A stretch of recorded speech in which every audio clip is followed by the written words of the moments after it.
Vamos ahora a nuestro bloque económico.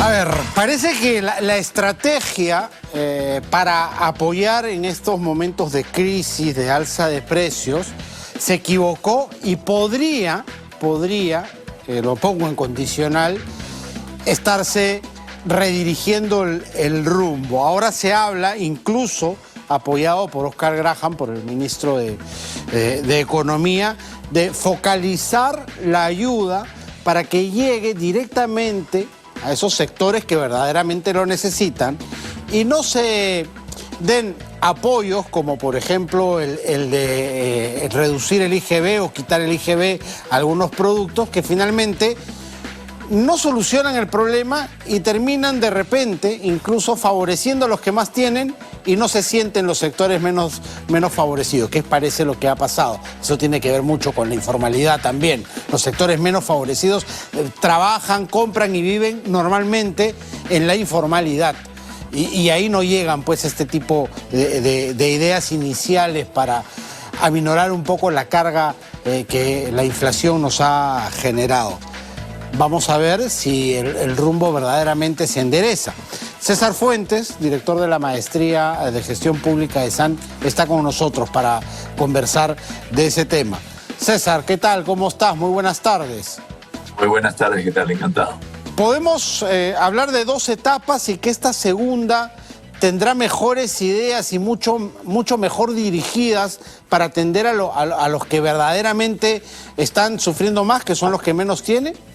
Sí, creo que hay que acotar que lo más importante ha sido un tema de diseño, ¿no? Cuando se planteó una reducción del IGB, especialmente en el pollo, una consideración que fue fundamental y que no se tomó en cuenta es, como indicabas, el tema del sector informal. Es decir, el IGB eventualmente puede reducirse en los sectores formales, pero gran parte de la compra que se hace especialmente de alimentos frescos y todo lo que tiene que ver con la canasta básica está asociado generalmente a mercados en el sector informal que no cobran IGB. Entonces, ha habido dos cosas acá, ¿no? En la reducción de IGB, o una de las dos es que hace que aumente el margen de algunas empresas porque no han bajado mucho los precios, o también aumente los márgenes, ¿no es cierto?, del sector que comercializa estos productos. Pero claramente lo que hemos visto es que no había una reducción significativa de precios. Y eso es, creo que ya desde el diseño acotamos nosotros hace unos meses que justamente este era el problema que se veía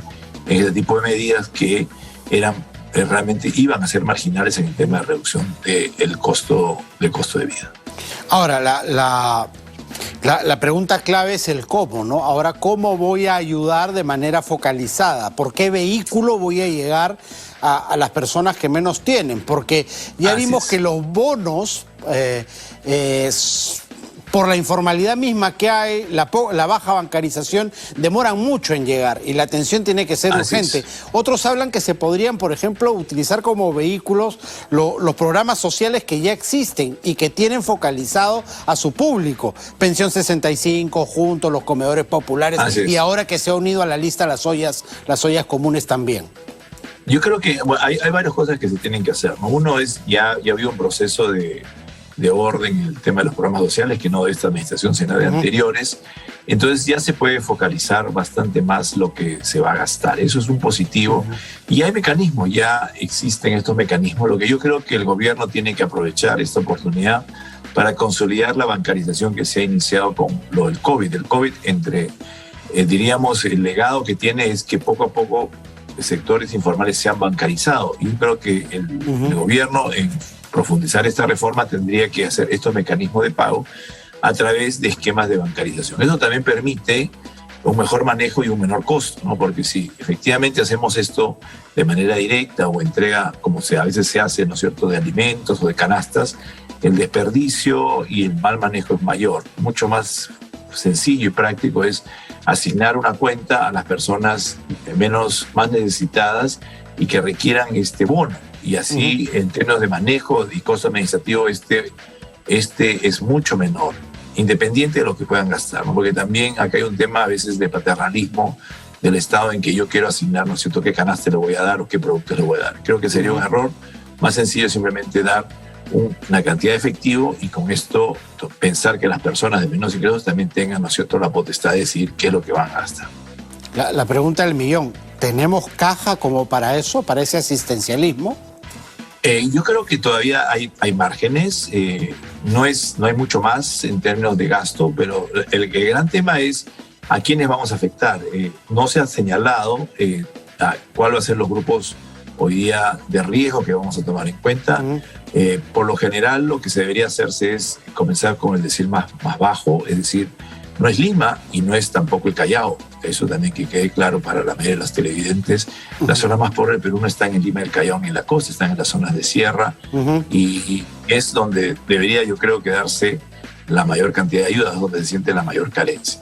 Lógicamente hay un tema también asociado a política y economía política, es que los sectores que más van a reclamar probablemente sean los que están, ¿no es cierto?, en las zonas urbanas, llámese Lima, Callao, Trujillo, Arequipa, a pesar de que claramente desde el punto de vista de pobreza no son los más afectados.